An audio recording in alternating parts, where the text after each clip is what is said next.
Don't make a sound. Please don't fail me now.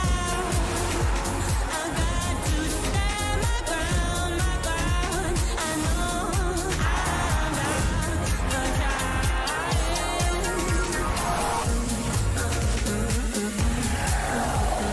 Please don't fail me now. Hello, and thank you for joining us on this week's Inside the WSL. Lots to discuss, as always. Have you seen the WSL table? My pre-season predictions out the window already. A very interesting round of fixtures last weekend, and I'm sure more to come this weekend. So we'll be looking ahead to those. We'll also be looking ahead to the international break, and we have a very insightful interview with goalkeeper Mary Erps about some of her most memorable saves.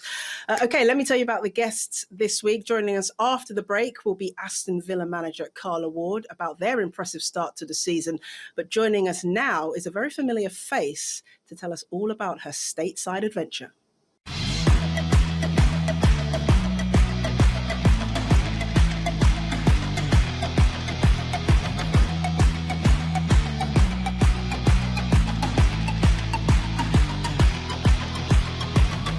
It is, of course, Gemma Bonner, racing Louisville defender. You came on the show, didn't you, before you left for the States. And you said basically that the move was a fresh challenge for you.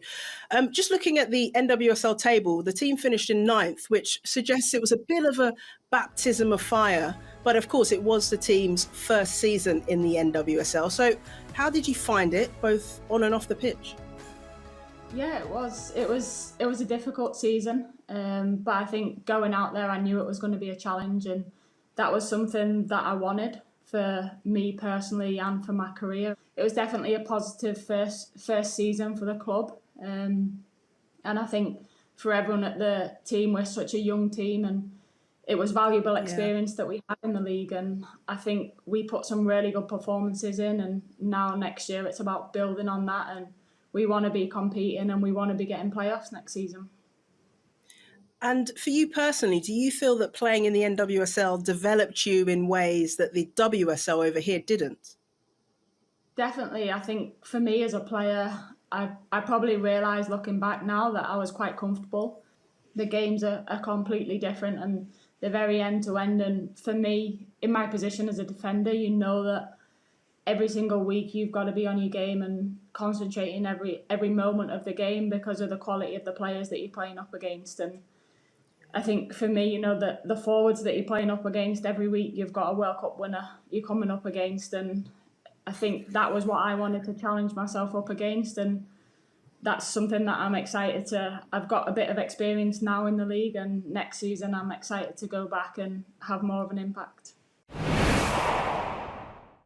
Okay, on this side of the Atlantic, teams have been in action in the League Cup. So let's just take a look at those results because there were a few surprises in there, Gemma. Brighton losing to London City Lionesses 1-0. Aston Villa losing to Cara Ward's former club, Sheffield United, 2-1 at home.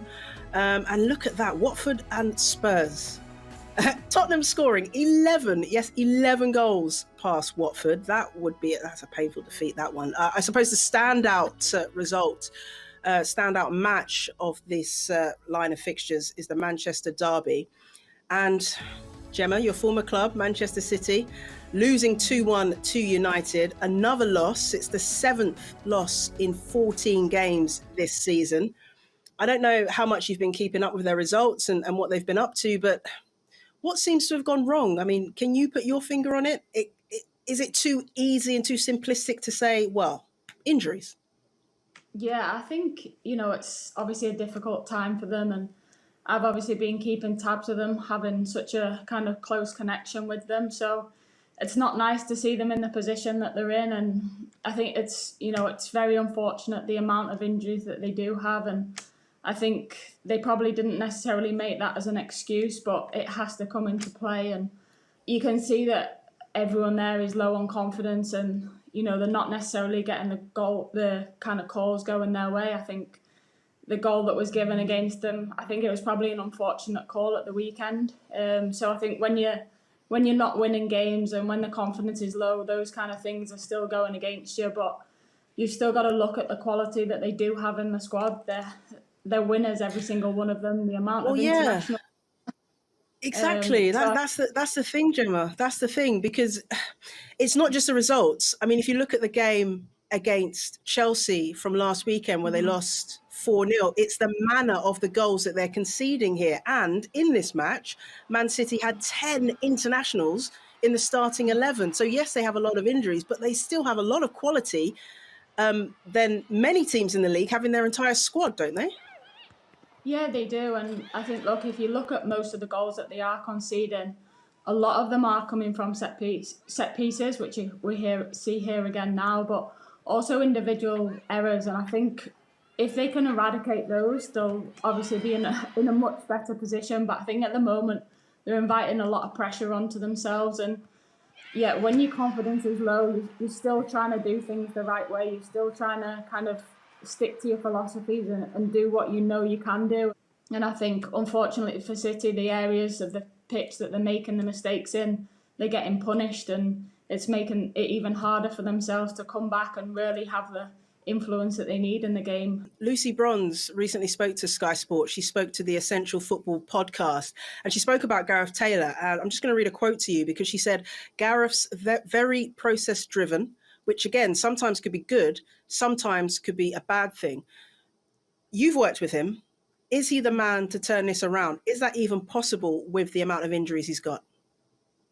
Yeah, I mean, like Lucy said there, she said it can be a good thing and it can be a bad thing. I think it's probably quick to forget that last season they only lost the league in the narrow stages on the goal difference. So I think nothing really has changed in terms of the way that they're playing and his philosophy and how he coaches. There's still a long way to go, and this will hopefully be a period that they can look back and be like, you know what, that was probably one of our hardest times in our career, but we've come through it and we're a lot stronger for it.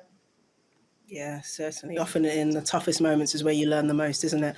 Now, despite their poor form, City will still have 7 players in the England squad for those up-and-coming qualifiers against Latvia and Austria. Let's just take a look at the squad in full then. In terms of injury news, the big headline is that Leah Williamson is out injured, but Jordan Nobbs makes a return to the midfield. Gemma, I'd like to get your thoughts on this. No Leah Williamson. She's really stepped up her game in the last year or so for England. Captain in the side in the absence of Steph Wharton as well. How will her absence impact the team, do you think? Yeah, she's been having a fantastic season, and it's so unfortunate the timing of this injury for her. I think she has been a huge influential player for both Arsenal and for England, so she'll definitely be a huge miss. But hopefully, her recovery process goes as smooth, and we wish her all the best in that. And I think Jordan coming in, she's so experienced, and obviously her Arsenal teammate, they're flying high at the top of the table. So Jordan will be full of confidence, and she'll be so happy to get back into the squad. And it's an exciting squad. It really is. It really is. Okay, let's hear from the manager, Sarina Wiegman, who says that playing time of her players needs to be better managed. Yeah, I am concerned about the total program of the players. So when you're an international player, you have tournament on tournament every summer, then you have Champions League, then you have your competition, your domestic competition. So the players have so many games, and we really have to consider when are they going to have some rest, physical, mental, because you're just a human being. We have had this discussion for a long time already, and I think FIFA, UEFA, the FA is in contact too, clubs too. So we really have to think of our players and the welfare of our players. Well, it's clearly an important issue. And I wonder if that has maybe affected the Man City squad, with the fact that they've got so many players out and the fact that so many of their players went to the Olympics, Gemma. Player load is more of a talking point in the women's game these days.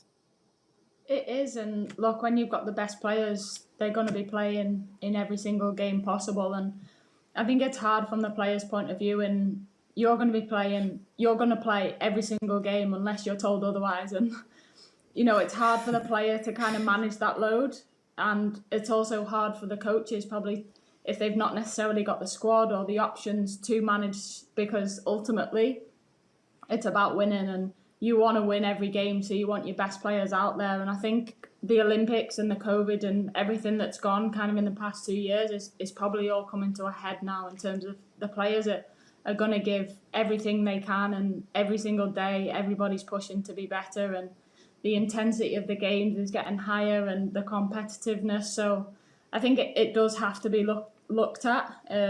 But again, as a player, you're not going to pull yourself out unless something really stops you. So it's difficult from that front. But it's definitely something that I think going forward can really look after the players. And what about your international career, Gemma? You took yourself out of your comfort zone, as you said. You went to Louisville. You said you've developed even further than you are already. Have you had any conversations with Serena Wiegman about a possible recall? I haven't actually spoke to her yet. I think for me, I went out there and it was still a frustrating year in terms of I picked up a few injuries out there. It's frustrating in terms of, I've never kind of been happy with the amount of international kind of exposure that I've had, and it's something that I've really tried to get my head down on, and I know that I have to kind of concentrate on myself. And I think obviously moving to America was a big kind of change, and it was a big challenge for me, but I think it's going to develop me as a player, and ultimately that's what I'm looking to do. And as I said, once I kind of hit the ground running next year and I'm playing against the World Cup winners every single week, then there's no reason why I'm not putting myself into a position to be selected. One of the England players hoping to make their marks in the qualifiers is goalkeeper Mary Erps. She's been speaking to Emma Saunders about some of her most memorable saves.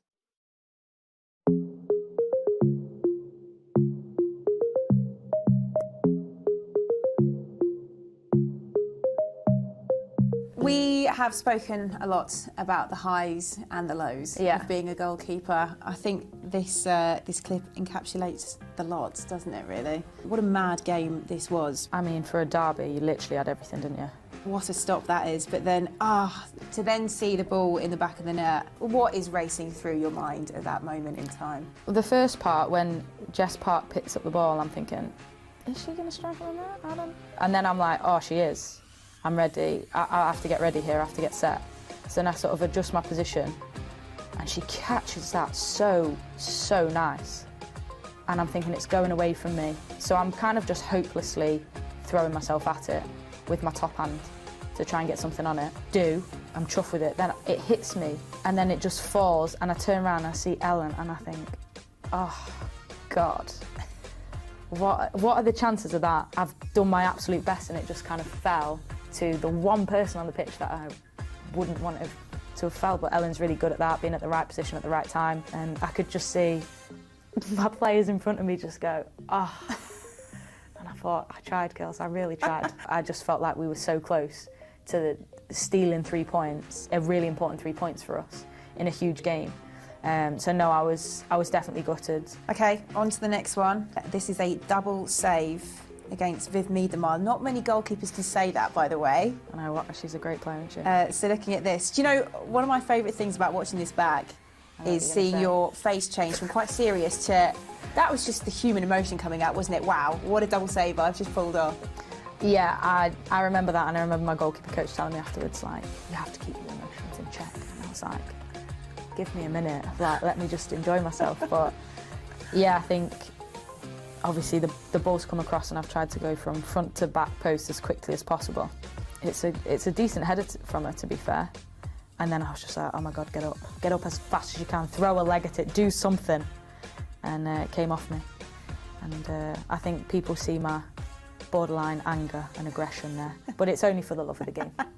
Would you say quick reactions is something you've been naturally quite blessed with, or is that something you really work on?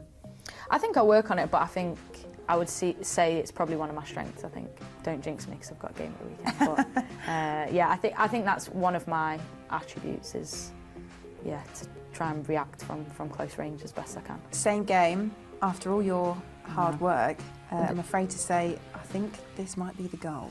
I feel like this was a big moment in our journey as a team. It was really late in the game, and we'd literally thrown everything at it, like everything, kitchen sink, everything. It's soul crushing, but that was a huge moment for us, a huge disappointment, but also a huge motivating confidence builder to go, no, we can go toe-to-toe. And then we did, and we went one better the following season. You did, and that links us on nicely actually to the next one. This is a clip from that game. Oh, it is, yeah.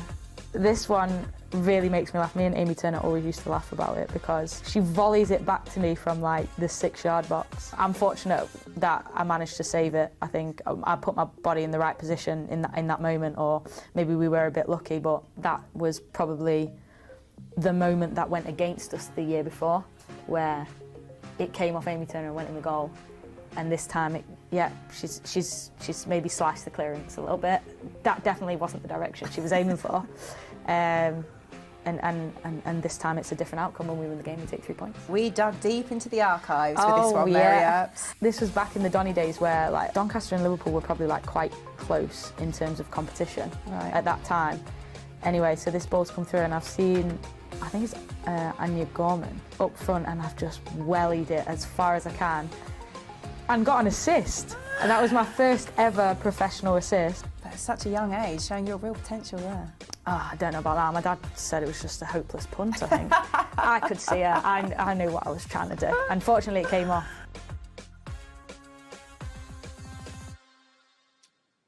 Thank you to Emma Saunders for that. Now, many of those saves, brilliant saves, by the way, that Mary Erps had made were actually against Arsenal, who United play this weekend. So perhaps a good omen. She seems to have really come on, Gemma, as a goalkeeper, both on and off the pitch. I suppose there's a personality as well within United and now back with England. Have you been impressed with her so far this season? Yeah, I have. You know, she's a great character. You can see that coming out there on the interview. But I think she deserves a lot of credit. I think there was a couple of years ago that she was unfortunate to kind of get dropped from the England squad, and she's gone back to United. She's worked hard and she's put in the performances, and I think she's become a crucial part of the success that they're having so far this season. Okay, coming up, we'll be focusing on this weekend's games, and we'll be speaking to Aston Villa manager Cara Ward about their ascent up the table. Stay with us.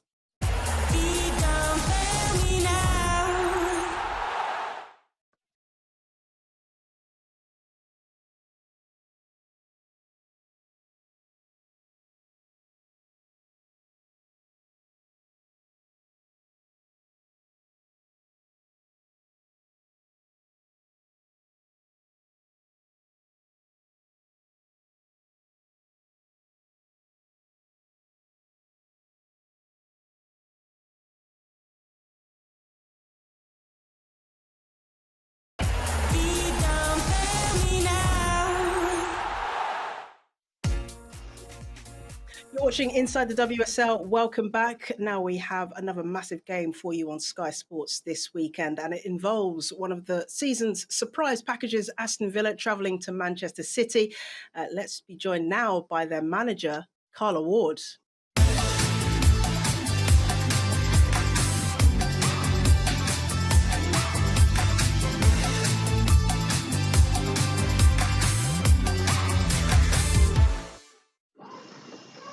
Big smiles from Carla there in the VT, and big smiles in real life, I hope, Carla. You've had a fantastic start to the season. How's it going?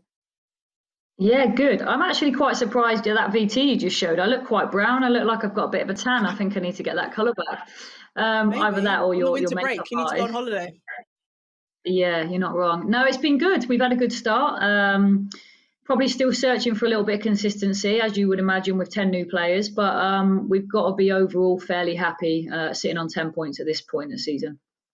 Yeah, my goodness. Considering the team were battling relegation last season, taking a look at the table this season makes for very happy viewing indeed. There you are, sixth at 10 points, as you rightly say, from your 7 games. And is it fair to say you've exceeded expectations so far? I wouldn't say so, but I think that I put pressure on myself. I think that I'm quite ambitious. So, I'm a bit disappointed that there was a game at Reading that we didn't get anything from. However, in hindsight, I probably think that was a really key turning point in the season. Like I said, we readjusted and that win against Blues was absolutely huge. You know, I think you can see it now. Neats to the back post. It's the first time we actually put Neats up for a corner. We discussed set pieces at length as a staffing group because, you know, we did them brilliantly this season, but we haven't scored too many. So we had a discussion. We put the centre halves forward, and Neats being Neats has popped up and got the winner. But that 3 points was huge, not just for the fact that it put us into sixth and put us on 10 points. You know, it was a really vital moment because one for the fans, one to give us a bit of breathing space, and ultimately that was huge. So we were delighted. Must be positive vibes at the club at the moment with the women's team doing well and back to winning ways. And then obviously on the men's side, a new manager coming in. Stephen Gerrard, of course, will be taking over the men's team. Have you had any words of advice for him, considering your season's going so well? We haven't actually met yet, so we were supposed to be meeting this week. There's a lot going on for both for the men's and the women's, so we'll be catching up next week. But no, everybody that knows me personally knows Stephen Gerrard's a hero of mine, and you know, I can't wait to meet him. So you know, there's a real buzz around the ground, and everyone's excited and looking forward to meeting him. So hopefully he can do a job and sort of kick the men's side on. Apologies, by the way, I've got my 2-year-old. Okay, working mothers, that's what happens, isn't it? That's what happens. I know, right? I know. Are you okay, I mean, she's great. Are you okay to carry on, or do you need to go fine. and see? No, fine. Yeah, you're all good? Okay, good. Yeah. Now, I wondered, every time we speak, you're happy, you're smiley, you seem really chilled out, actually, as a personality. Is that how you actually are when you're managing your team, or is this just your media face? My staff will probably tell you I'm demanding, and some people call me Trunchbull. I don't believe that tag suits me, but you know, you have to pick your moments, I think, and it's important that we have to ensure we get the job done, but making sure that, you know, people enjoy the work that we do. So yeah, I mean, I'm not always laid back, and you know, there'll be a lot of people probably listening to this thinking I'm not laid back. I am sometimes, but like I said, it's moments. I've noticed that about the team this season, that they all seem to be playing with smiles on their faces. And I think that goal against Birmingham was really telling in how the players immediately just all went together to huddle, to celebrate with each other, because they seem to be enjoying each other's company. I suppose you've worked hard on trying to build that rapport with your players. Yeah, and listen, it hasn't been easy because there's a lot of new faces, a lot of new changes. There's, you know, experience in the group, there's youngsters in the group, so it's had its challenges, but actually we've got a together group and a group that are hungry to look after each other. So yeah, we're delighted that they've managed to stick together. And what's even more impressive, I think in the League Cup, it was a loss against your former club, Sheffield United, but you actually made 11 changes, and a lot of your youngsters got a run out, didn't they? Yeah, what an unbelievably proud evening it was for the football club. You know, to play 8 academy players, 5 senior debuts was fantastic, and against a Sheffield United team at full strength, may I add. So no, we were absolutely delighted with them, and we pulled the youngsters in on their own last night after the game, and we told them how proud we were, and hopefully that will stand them in good stead. But it's something we're going to continue to do in the competition, expose the youngsters to senior football, and like I said, really really proud and delighted for them. So as we said, the team 6th in the table at the moment. What does a successful season look like for your team come the end of the season, do you think? We've got to take each game as it comes, cliche as it sounds. We've got to keep building because, like I said, I don't feel like we've really got going yet. So, you know, to find that consistency, you know, add that little bit of quality in the final third, probably an area that's let us down a little bit this year. So keep improving, and I would like to think anything sort of 8 for above would be a successful season, I believe. Well, you said it's been a ruthless season. I don't think many would have predicted Man City being where they are in the table at the moment. So they are your next opponents in the WSL. Is this a good time to play Manchester City in the league? Yeah, look, there's never a good time to play Man City, but if there's ever a moment now where you can potentially play a team that looks, you know, low on confidence, it's probably now. But look, don't underestimate Man City. I had a conversation yesterday. I still believe they can finish third. They've got an exceptional group of players. They've got a lot of injuries, but they've got players coming back. So, it might take a couple of wins and that might change their season altogether. So hopefully we can, frustrate them for large spells, because despite the fact that they haven't got points on the board, if you look at statistics, they've kept the ball better than anyone in the division this season. There's a lot of quality about them. You can't hide the fact they've got people like Lauren Hemp in the form of a career right now. So it's not that, but certainly for us, is it an opportunity to try and get something to get out of the game? We've got to look at it and say yes. I wonder, one of the key members of the team this season for me has been Hannah Hampton. How impressed have you been with her? And she's got her recall into the England team as well for the up-and-coming qualifiers. Yeah, listen, I know I'm biased naturally. I'm a manager, but I think she's the best keeper in England. I really do. I think she's got a couple of she's still got things to work on. She's young, she's growing all the time. But what a save that was, by the way. Yeah, look at this. It's been absolutely sensational. And I've spoke to the New England goalkeeper coach, and everyone's impressed with her. So she's got parts of her game that she's got to improve, of course, like everybody has. But she keeps, she's got to keep her head down, keep focused, and wait for a chance, because that goalkeeping department in England's never been stronger, and there's some fierce competition right now. So she's just got to be patient. After you came from Birmingham, which you described yourself as being a roller coaster of emotions, shall we say, is it nice to be back at a club where you feel supported and you're able to win games and build both on and off the pitch? Yeah, look, I think we've had, it's been well documented. The CEO, Christian Perslow, is a massive advocate of the women's game. He's got daughters himself, so he's got a real interest in the women's game and supported us massively. But when it comes from the top, it filters down through every department, through the academy staff, all of the youth teams, and everyone's supportive of what we're trying to do, and that helps massively. And the resources, and the facilities that the girls are given are first class. There's no excuses. So, it's really, it's a lovely place to be. It's a place that you can drive yourself as well as the other players and the staff. So, listen, I'm enjoying it. Of course I am. But, I've got pressures on myself because I want to keep kicking up the table. I certainly, like I said last year, don't want to be down the bottom, so we just got to keep working hard and keep improving and knocking on the door. Well, best of luck at the weekend against City and for the rest of the season, and do come back on soon. Good to see you. Brilliant. Cheers, Jess. All the best. Well, it really is a big game for Villa, isn't it? As pressure mounts on the manager, Gareth Taylor, can his Man City side sweep aside a stubborn and sturdy Aston Villa? See you next week. I gotta push through the pain, fall, I get back up again, 'cause the rains may come, but the fire burns on, the fire burns on, the fire burns on, the fire burns on, the fire burns on, the fire burns on. Sky Sports. Feel it all.